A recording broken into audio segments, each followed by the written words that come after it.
Homélie du Père Gilbert Adam sur l'Évangile selon saint Luc, chapitre 17, versets 7 à 10. Lequel d'entre vous, quand son serviteur aura labouré ou gardé les bêtes, lui dira à son retour des champs, « Viens vite, prendre place à table ».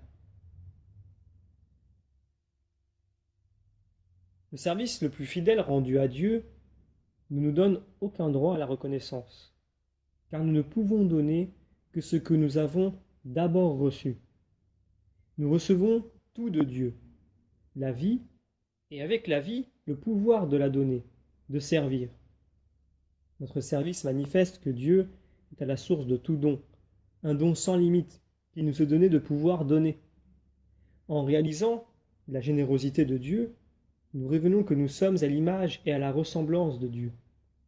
L'humilité est une réalité si simple que nous ne l'appréhendons qu'en la pratiquant. L'expérience de la réalité vécue dans l'amour si grand de Dieu nous prépare à vivre humblement.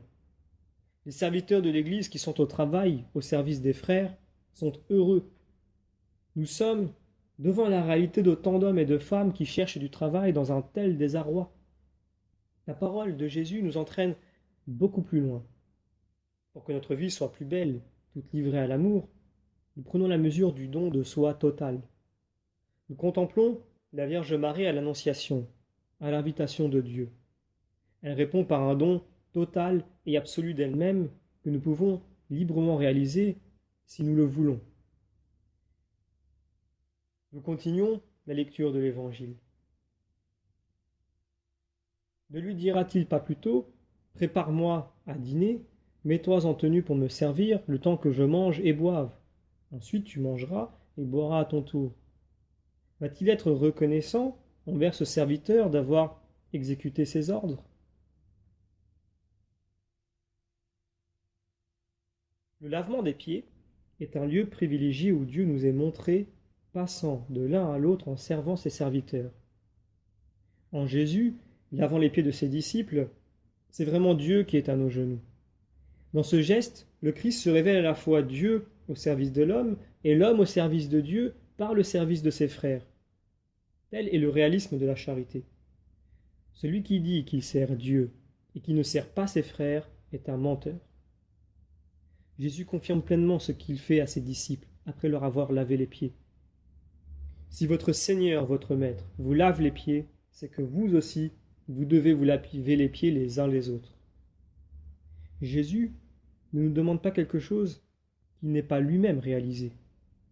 Au-delà des conditions de travail difficiles, nous comprenons qu'entrer dans la dynamique de Jésus, c'est entrer dans le mystère de l'amour infini de Dieu, de l'amour qui n'aura pas de fin, de l'amour sans mesure, du don de soi le plus total, le plus absolu qui soit.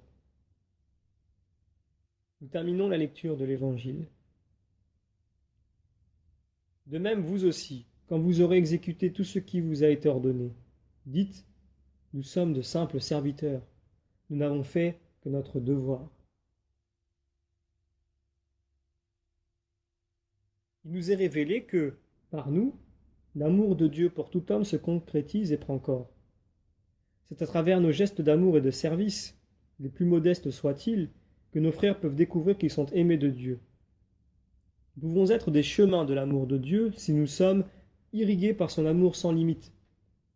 Ceux qui aiment vraiment sont prêts à tout donner, à vivre à l'intérieur de l'aimer. Dieu est plus intime à nous-mêmes que nous ne le sommes nous-mêmes. L'amour de Dieu est un amour infini. Nous reconnaissons qu'il nous faut une grande foi pour vivre de cet amour-là, infiniment aimé, infiniment aimant. Jésus, l'envoyé du Père, est totalement donné. Il est celui dont la vie est au service de toute personne. C'est par là même qu'il glorifie le Père. Dans sa passion, Jésus glorifie le Père qui nous donne tout en nous donnant son unique. Ce que Jésus nous demande dans l'Évangile est pour notre plus grand bonheur. Jésus, par nous, continue ainsi à donner sa vie jusqu'au bout. Pour le signifier, Jésus prend le pain et il dit « Prenez et mangez, ceci est mon corps ». Il est totalement donné. Nous demandons la grâce d'entrer dans cet amour infini de Dieu pour réaliser au quotidien ce qu'il attend de nous.